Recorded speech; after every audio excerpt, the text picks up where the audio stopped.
Welcome, welcome. I am Lieutenant Colonel Fred Warren, retired United States Army, host of Online Vote Fetch. You are live with us for a breaking news report of incredible reporting today out of the Atlantic. Senior editor Jeffrey Goldberg broke a story about an hour and a half ago that honestly, guys, we don't say this often. I don't want to say this too often, but it is shocking and rocking the national security world.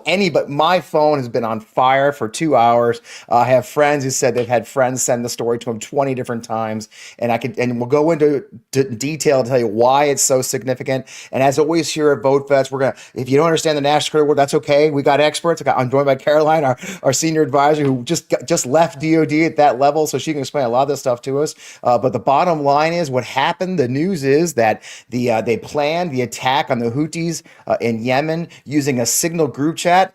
That's not the worst part. The worst part is the National Security Advisor himself, Michael Waltz, included Jonah Goldberg, the senior editor of the Atlantic, in the group chat. So let's talk a little bit about the story. Forgive me. I'm gonna have to stop every now and then, just kind of scratch my head. You may see me take my glasses off and rub my eyes because this is so eye-wateringly insane. I was blessed to serve as a senior Army officer, mid-grade Army officer, I'd say. I wasn't necessarily a senior, lieutenant colonel, but in that time, fortunate to achieve having a top secret clearance. I did participate in high-level communications. I served on 3- and 4-star general officer level staffs. We were planning international exercises, combat operations. The idea of something so important being done in a group chat, period, but a group chat on Signal, which is not a secure, as much as anyone wants to tell you, it's not a secure communication system in the sense of national security. So what happened is, let's go through the story a little bit. The whole thing starts, according to Jeffrey Goldberg, on Tuesday, March 11th. He gets a connection request on Signal from a user identified as Michael Waltz, which, of course, as you know, is the name of the National Security Advisor. To be what Goldberg's very honest about, he's like, I didn't really believe it was true, he didn't actually believe it was a real thing. He thought maybe it was being spoofed or it was fake, but he went in and accepted it. 2 days later, Thursday, at 4:28 p.m., you received a notice that he'd been added to a Signal chat group called the Houthi PC Small Group. Okay.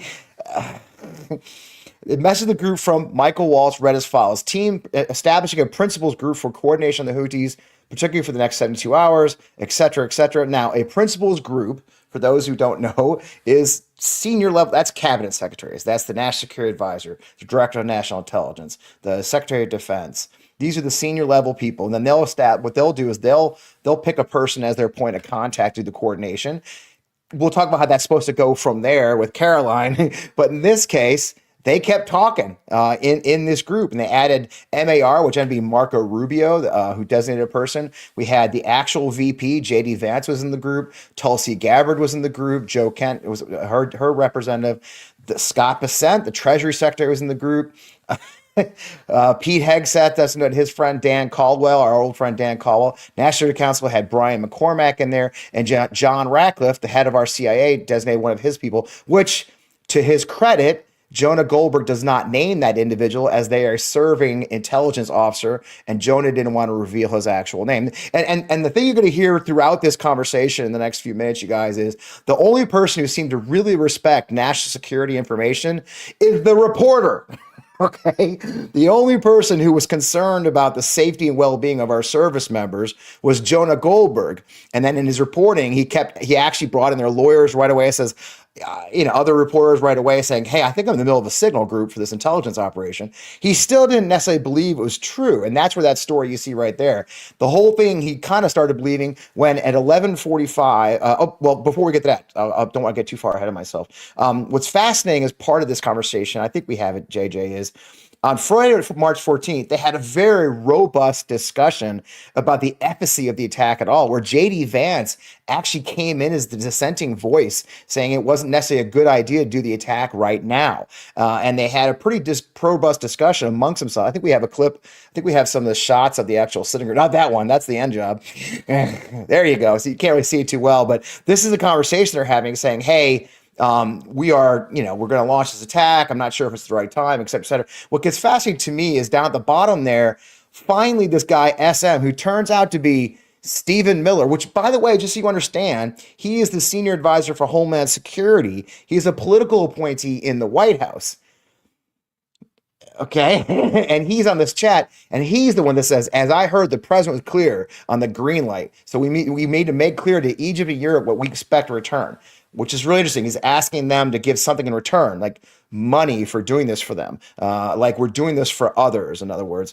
Anyways, that shuts down the conversation about whether or not to have the attack. So amongst the Secretary of Defense, the Vice President of the United States, the DNI, the CIA director, Stephen Miller, the 39-year-old political advisor to the president, is the one who shut down the conversation about these attacks and launched them. At 11:44 a.m. on Saturday, the account labeled Pete Hegseth posted a team update. And this is where it gets interesting. Jonah here, as you can see, Goldberg says, I'm not quoting any of this or subsequent texts because the information contained them, if they've been read by an adversary of the United States, could conceivably have been used to harm American military and intelligence personnel, particularly in the broader Middle East and Central Command's area of operations. He does want to say, in order to illustrate the shocking recklessness of the signal conversation, is that Hegseth's post contained operational details of forthcoming strikes on Yemen, including information about targets, weapons, and the U.S. will be deploying an attack sequencing. He literally put the attack plan, a top secret, eyes only type document. He copied and pasted it into Signal. Like I'm running out of words here. At that point, it seems that Jonah Goldberg decided to exit out of the group, and he watched the attacks unfold, and that's when he knew it was real, because everything that Hegseth had predicted actually happened. And then he saw this tweet going, this Signal group. That's the one, JJ, from earlier. So as the bombs started falling and the first reports came in, they all started talking to each other. And this is what our senior leaders of our country, John Ratcliffe and Michael Waltz, National Security Advisor, fist bump, American flag, fire. I mean, this is what our country's safety and security is in the hands of some dudes tweeting about how awesome it is. They blew some stuff up, fist bump. And so that's what it, at that point, Goldberg decided to punch out of the conversation. As you know, if you know Signal, when you exit a group, it notifies you that a person left.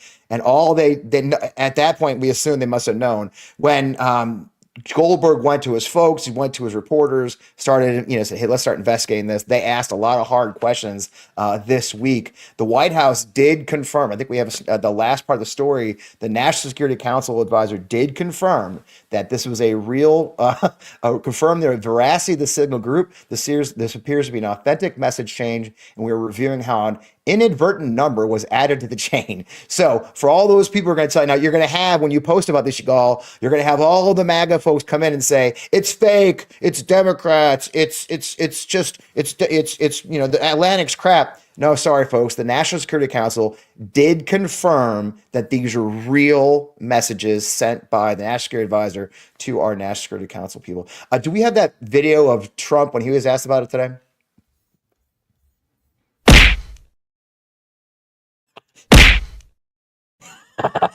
JJ. Did I say Jeffrey Goldberg? Oh, I'm so sorry. Jeffrey Goldberg is the author. Correct everything I've said so far, you guys. In the private chat, JJ's been correcting me this whole time that I'm saying the wrong name. So he knows what's going on. It's probably why the video is not ready with Donald Trump. Do you have that video of Donald Trump now, brother? Great.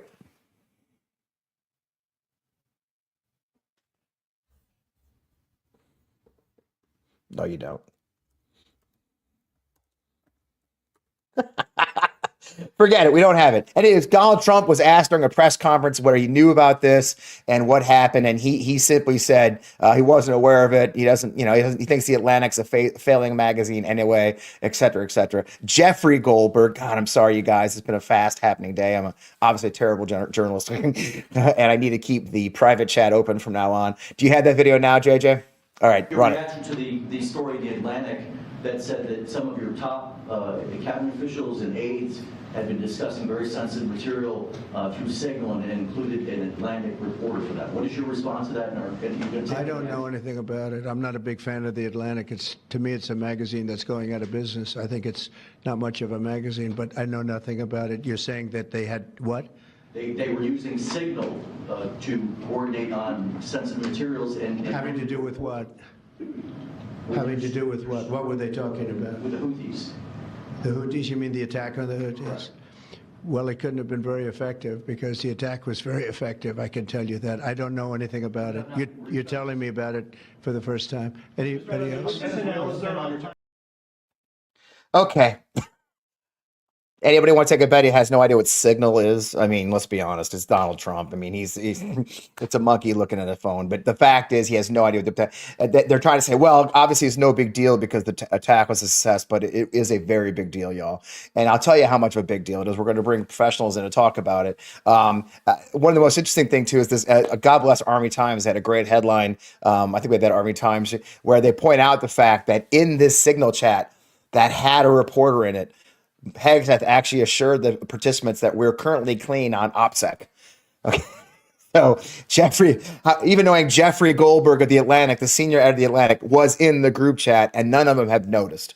So I guess it wasn't as secure as they thought it was because they literally included, at least thankfully, a journalist, Jeffrey Goldberg, who is actually a professional. So for you're just joining us before we go to our guest, once again, we're reporting that this is the story today. The Atlantic reported, senior editor Jeffrey Goldberg reported that he was included in a Signal group chat by National Security Advisor Michael Waltz on the planning for the attacks on Yemen, to include the actual operational plans, to include ordnance and units involved, that was sent by Pete Hegseth in this Signal group chat. I'm joined now by former Deputy Chief of Staff of the to Secretary of Austin, Caroline Zeir.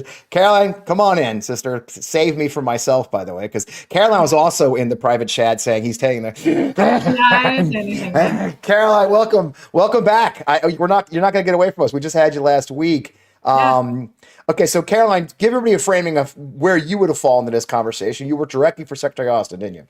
Yeah, worked directly for Secretary Austin. It's his Deputy Chief of Staff. We, during the Biden administration, after the October 7th attack on Israel from Hamas, we did a series of strikes against the Houthis. So I have a good sense of the internal wiring and working that was leading up to this. And my jaw literally dropped when I read the Atlantic article by Jeff Goldberg. Absolutely professional in terms of how he reported it, but absolutely insane that he was inadvertently included on a Signal text chain and chat group from the Trump cabinet. And just to put this in perspective, what they were doing, they were using a messaging app, which is unclassified. Yep, end-to-end encryption. I got it. That's better than unencrypted. But they were discussing sensitive, classified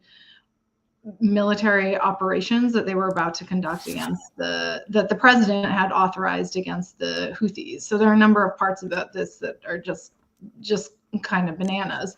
The part is that they were discussing the president's guidance. That's pretty sensitive until the moment it's executed, and you can see him going back and forth on that, as you showed in the screen grabs you had. The second is that the Secretary of Defense shared the actual sequencing for the operation. He shared apparently the targets, the weaponeering. And the reason this is a huge deal, perhaps the biggest deal of all to me as a former civilian at the Department of Defense, that stuff is kept classified before and during an operation, because if it leaks, it puts service members, those operators, those warfighters, at greater risk. Surprise is what keeps them safe against the adversary. So the fact that they were sharing this in an unclassified messaging app is a really huge deal, lest it leak and put those operators at greater risk than they already are, because operations are risky. Yeah. And what's the right process for this? Like this is obviously not it. Yeah. As we say, as the kids say, this ain't it, Chief. I mean, what's the proper way this should have been done? Yeah, the right process is to continue to use the secure communication devices that these cabinet members have, or if they don't have them, they need to get them ASAP. They have those devices, they physically exist. They just clearly were using what my suspicion is just easier to use a messaging app that's on your personal phone than to get out the cumbersome, clunky, classified devices that I had a bunch of them. They are really a pain to operate, but they're that way because they have extra layers of security and they can handle classified information. So that's the right way to do it.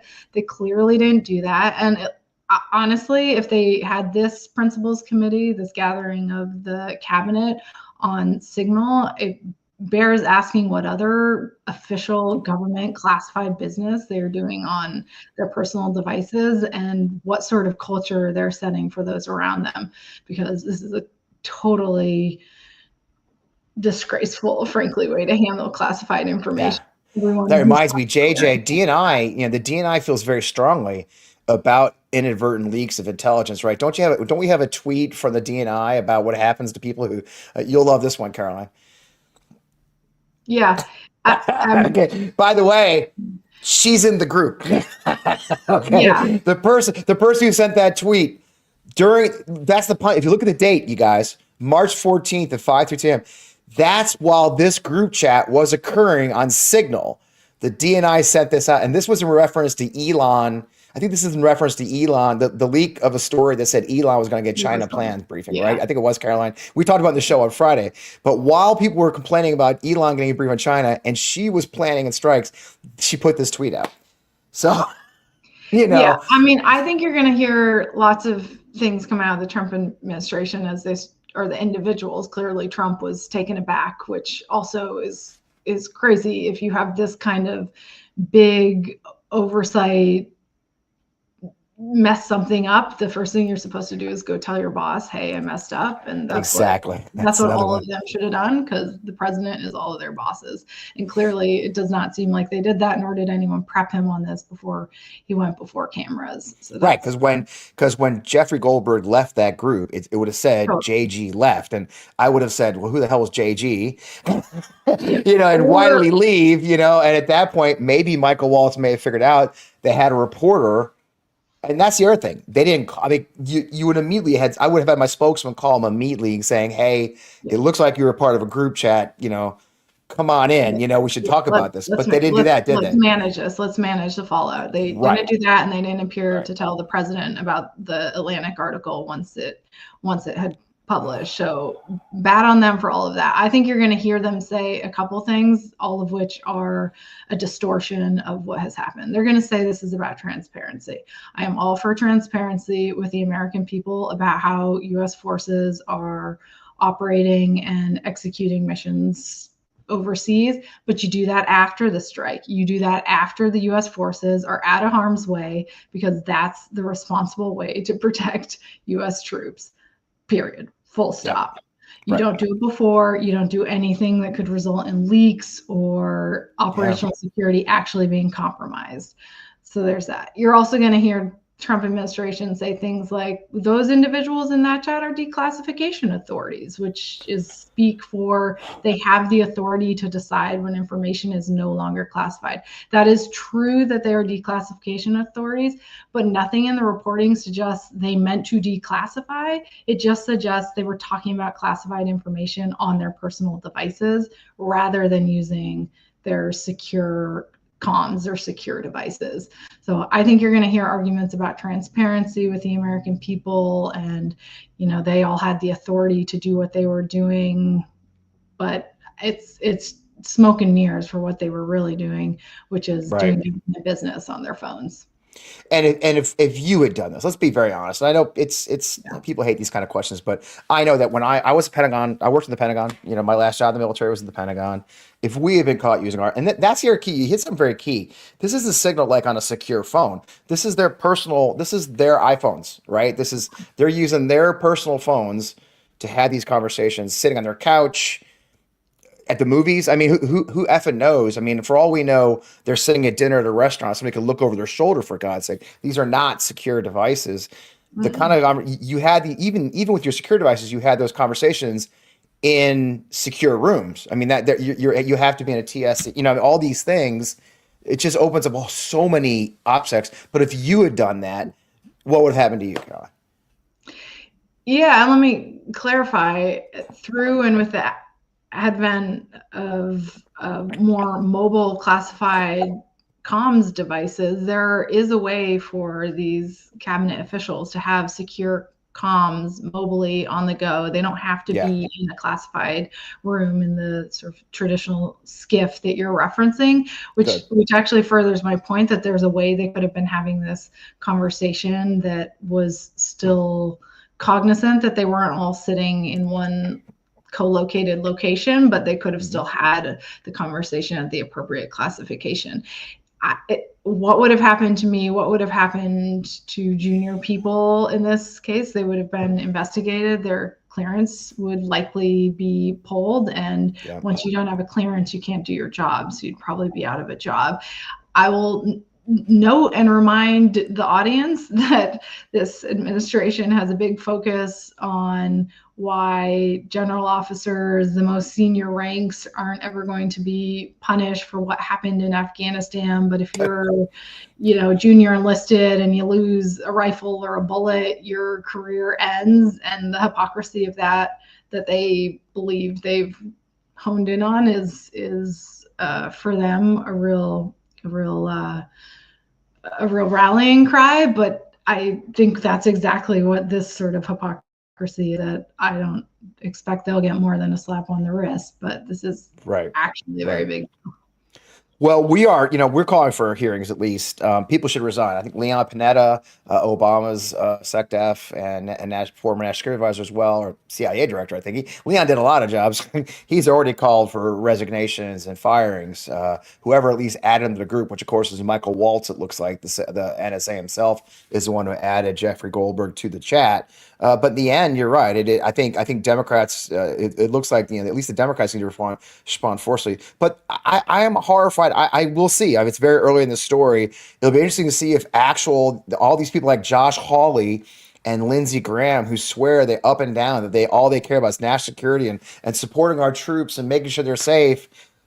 It'll be interesting to see if they actually have the courage to say this is unacceptable and demand answers and have hearings. But obviously, we're not necessarily sure if that'll ever happen. But we're going to call for it, right? Yeah, that's the right call. Totally the right So call. that's all we can do is call for it. In the end, I think what bothers me, and you look, you worked in the highest levels of this part, and you said something, Key. I want to circle back to it before I let you go because this is a short show, but you're painfully aware of how important your work is when you're talking about operational plans, and you were involved in some of the operational plans, and like you said, the October 3rd in Israel or October 7th, excuse me, in Israel, the attacks, the counterattacks. You're aware that every move you make and every word you type and send could cost lives, isn't it? I mean, at that level, you're very aware that your job is to protect our American service members, and it just doesn't seem like these guys have that sort of understanding of things, do they? Yeah, I totally agree. And there is a way, information has to be communicated at levels where people can use it to operate. So there are ways I'm not going to go into because Sure, it's please not don't. appropriate for me to talk about I got publicly. enough But problems with totally, but there are DOJ. ways to discuss what is in its essence classified at appropriate classifications on appropriate devices, such that you're always taking into account OPSEC and never doing anything that could compromise that operator out there on a very difficult mission. Yeah. Yep. Well, a lot more to talk about, but I think we'll probably get some more reporting on this as other journalists roll in. I mean, it's a very exclusive story to Jeff Goldberg at the Atlantic and the Yeah. fact that he was involved in this. And I think the last point, you dealt with media. You've look, when you in our business, I was a media guy in the Army. A lot of times I would get calls from journalists like, "Hey, we heard this tip," or "We found out about an operation," or I've had journalists know about operations, and we've had conversations, and they've withheld that information. They've withheld classified information to protect our service members. I mean, I think that's the final thing we kind of touched on a little bit is like when they found out a journalist was read in, they hid from that. It feels like that, didn't they? I don't know if they realized fully who had come in and Yeah, out of the chat group. So I'm not certain about that. But your larger point is spot on. Journalists, the press, locals on the ground will report an explosion. It'll get picked up by social media, but the Pentagon or the operational command, in this case, CENTCOM, won't confirm it until the U.S. forces have retrograded far enough out of any threat rings, just as a way to ensure that we're always putting force protection, U.S. force protection, our war fighters, first and foremost in how we plan and execute an operation. Yeah, and unfortunately, it didn't leak to the point, or at least at this point, our enemy doesn't know about these things, and I hope that our guys continue and ladies continue to fly into harm's way safely without anything. But I hope we get answers soon. Caroline, I'll let you go. Thanks for jumping on a short notice. I know you got a busy day. I really appreciate your time. Your perspective is invaluable. So thank you so much. Yeah. Bye, guys. I'll see you soon. Bye. I'll go ahead and recap for those joining. We've got so many of you joining. And by the way, thank you for joining us in this breaking news story. So from the top of the story, what happened is that today, Jeffrey Goldberg, we can show this slide. Jeffrey Goldberg, I got that wrong earlier. I apologize to both Mr. Goldbergs, but Jeffrey Goldberg, the senior editor of the Atlantic, revealed in a story, an exclusive story today in the Atlantic, that he was included in a Signal group chat with the senior national security leaders of the United States government. Apparently, he was added by Michael Waltz, the national security advisor, and a short time after being added to the Signal group chat, without them noticing, they added the DNI, Tulsi Gabbard, the CIA director, John Ratcliffe, Treasury Secretary Marco Rubio, and Pete Hegseth, as among others, were added to the Signal group chat, which they then used to plan the attacks on the Houthi rebels in Yemen last week, to include at some point Pete Hegseth. Well, actually, we know exactly the point. If you show the slide, 11:44 a.m. on a Saturday, the Saturday of the attacks, Pete Hegseth himself actually apparently copied and pasted the operational plans to include targets and strike groups into the Signal chat, to include the weapons packages, copied and pasted, which is hard to. Somebody asked actually in the chat, I think it's how I said, how do you do that? And or one of my friends just texted me because my phone's blowing up the same time. The same time you guys are talking, all my veteran friends are blowing up my phone the same way yours are. But somehow he copied and pasted the actual plans into the Signal chat. If you know Signal, it is not a secure communications by national security standards. It is encrypted end to end, but by no means is it considered a secure device or a secure way of communicating national security top secret level stuff. It is a horrifying story.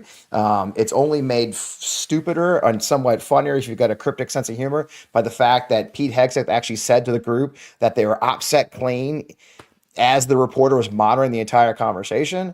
Even funnier by the fact that Tulsi Gabbard apparently did tweet while this conversation was occurring in Signal, while they're planning this operation. She put out a tweet saying that anyone that divulges national security information will be pursued by law.